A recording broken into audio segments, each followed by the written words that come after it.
মানুষের ধারণায় মাগরিবের পরে 6 রাকাত সুন্নাত সালাত আদায় করলে 12 বছরের নেকি হবে, এ আশায় সুন্নাত পড়া বিদআত। শুনুন, দুরুদে ইব্রাহিম ছাড়া আল্লাহুম্মা সাল্লি আলা সাইয়্যিদিনা মাওলানা নবিয়ানা মুহাম্মদ, এই দুরুদ রাসূলের দুরুদ নয়, এই দুরুদের নাম হলো বিদআত। মানুষটা মরে মরে জান যায় যায়, মরে মরে জান যায় যায়, তার পাশে পড়েন লা ইলাহা ইল্লাল্লাহ। কেন? ওইও যদি কোনো ফাঁকে বলে লা ইলাহা ইল্লাল্লাহ, তাহলে জান্নাতে চলে গেছে। আপনি কোরআন মাজিদ পড়ে তার কাছে কোনো উপকার করতে পারবেন না, তার নাম হলো বিদআত। মরার সাথে সাথে তাকে সাদা কাপড় দিয়ে ঢেকে দিবেন, কিন্তু মরার সাথে সাথে তাকে কেবলামুখী করলেন, তার নাম বিদআত।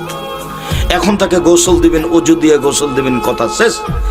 এখন আপনি গোসল দেওয়ার পূর্বে নখ কাটলেন, গোপ ছোট করলেন, তো তোমার মায়া তখন কোথায় গেছিল? ও তো মারা গেছে, এখানে আর কোনো বিধান চলবে না। নখ কাটা যাবে না, গোপ ছোট করা যাবে না, এ এখন ওই পারে চলে গেছে, আর এই পারে না, এখানে কোনো বিধান চালু হবে না, শুধুমাত্র ওযু দিয়ে গোসল হবে। কিন্তু আপনি কেন পেট চাপে পেশাব পায়খানা বের করলেন, কেন তাকে উঠালেন, কেন তাকে বসালেন, কেন তার গোপ পরিষ্কার করলেন, কেন তার নখ খাটো করলেন, সব বিদআত। আরো যে টাঙ্গাইলে গোসল দেওয়ার সময়তে যে কত পাপ আছে বিদআত, আল্লাহ ভালো জানে। বুবু বুবু করে কি যে করে তারা আল্লাহ ভালো। উপস্থিত বৈঠকের মুসলিম বোন শুনেন, জানি না আপনাদের দু একজন মহিলা এসেছে কিনা যারা দিন ধর্ম কিছু বুঝে।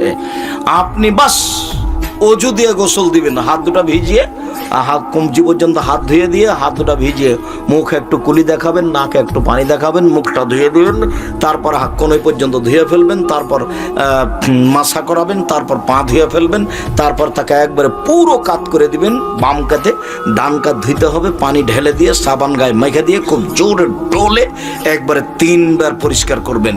ধুয়ে পরিষ্কার করে দিয়ে গাও মুছে দিয়ে 3টা কাপড় বিছিয়ে দিয়ে লাশ উঠিয়ে দিয়ে ডান একটা বাম উঠিয়ে দিতে হবে, আগে কাপড়টা বামের দিকে উঠিয়ে দিতে হবে, এরপরে জানাজা।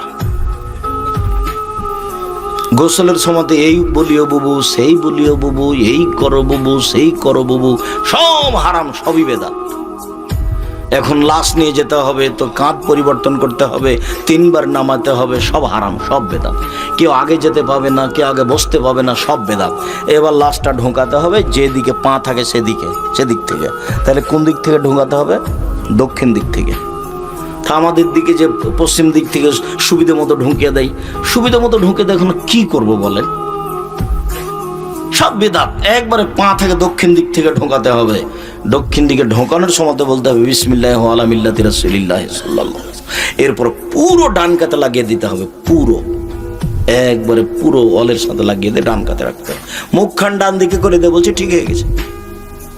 আমরা তোর বুকের উপর হাত বেঁধে যায়, নামাজি এই পাশে হাত রাখতে হবে, এখানে নাই, এর উদ্দেশ্য খারাপ। 3 অঞ্জলি মাটি দিবে দাঁড়ানো অবস্থায়, বিসমিল্লাহ বলে, বিনা কালাকনাকম চলবে না, বিসমিল্লাহ। দাঁড়ানো অবস্থায় এভাবে বাঁকা হয়ে 3 জলে মাটি দেবে। অনেক মানুষ তাই এক ডালিতে মাটি নিয়ে সবাইকে ছয়া নিয়ে দিল, নাউজুবিল্লাহ, জান, এর নাম বিদআত। কত কি যে করলো, পাশ থেকে বলে দিল যে বলেন, উত্তর বলেন, মান রব্বুকা, রব্বি আল্লাহ। মৌলানা সাহেব বলে দিয়েছেন পাশ থেকে উত্তর।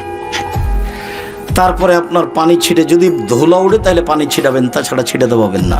তারপরে খেজুরের ডাল পুঁতে দিতে পাবেন না, ওই হাদিস সাময়িক ব্যাপার, ওইটা সুন্নাত নয়। এরপরে চতুর্দিকে দাঁড়িয়ে দোয়া করতে পাবেন না। যে বাড়িতে মরা মরেছে সে বাড়িতে 3 দিন কোনো খাওয়ার ব্যবস্থা হবে না। এখন আজকে আগে মিষ্টি কিনে নিয়ে আসে, জানাজার পরে ওর বাড়িতে সবাই মিষ্টি খেয়ে যাচ্ছে। 3 দিন যাবত এই বাড়িতে খানা পানি রান্না হবে না বলে, যারা ঢাকা থেকে এসেছে ওরা টাঙ্গাইলে হোটেলে এসে এখানে খাবে না। কেমন দেখায় মেহমান মানুষ। মেহমান মানে খেতে দিতে হবে না, তার নাম মেহমান। আজকে ওকে খেতে দিতে হবে না এ বাড়িতে, তার নামই হচ্ছে জানাজা, তারই নামে শোক পালন। আমি বুঝাতে পারি না, মানে সম্পূর্ণ উল্টে গেছে। ওকে নাকি খাওয়াতে হবে। 4 দিনের দিন গরু জবাই করে খাওয়ালেন, নাম শিরক। গরু জবাই করে যে খাওয়ালেন, তো যেটা করলেন সেটা তো বাপের নেকির জন্য করলেন, যেটা ওর নাম সাদকা। আর সাদকা কাকে বলে জানেন? মানুষের ময়লা। সাদকা হচ্ছে কিসের ময়লা? মানুষের ময়লা। তো তোমার চাচা যে এসেছে, ও যে ঢাকায় আছে, গাড়ি নিয়ে এসে, ধনী মানুষ, তো মানুষের ময়লা খাবে কি করে? এটা যে হারাম, তার জন্য।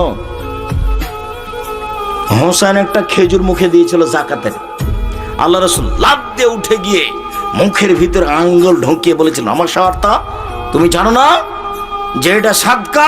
সাদকা আমার উপরে হারাম, আমার বংশের উপরে হারাম। আমার বাড়িতে যে কাজ করে তার উপরে হারাম, এটা মানুষের ময়লা, এটা আমি খাই না, আমার বংশ খায় না। আমার বাড়িতে যে কাজ করে সেও খায় না, যে কাজ করে খেতে পারে তার জন্য হারাম, এর নাম মানুষের ময়লা। আর তুমি সারা এলাকার লোককে আর বংশকে ঢাকা থেকে নিয়ে এসে সুন্দর করে গাড়ি বাড়ি দিয়ে গরু জবাই করে খাইয়ে দিলে ধর্ম পাগল হয়ে গেছে। কবি নজরুল ইসলাম বলেছেন, মসজিদের পাশে কবর দিও ভাই, এই গুনাহগার কবর আজাব হতে পাইবে রেহাই। মসজিদের পাশে কবর হলে কি হবে? আর কবরের শাস্তি হবে না। তখন বলা হয় যে তাহলে আপনার বাপের কবর কাবা ঘরের নিচে দিয়ে দিন। আমি নজরুল ইসলামের মানের হানি করিনি। সিলেট কোর্টে যে মামলা করেছিল সে ভুল বুঝেছে। যখন সিলেট কোর্টে উঠলাম তখন জজ আমাকে বললেন, আপনি কি পিস টিভির আলোচক? জি। আপনার মামলা আমি খারিজ করে দিলাম। 5,000 কোটি টাকার মামলা। আমি রবি ঠাকুরের আর কবি নজরুল ইসলামের নিন্দা করেছি।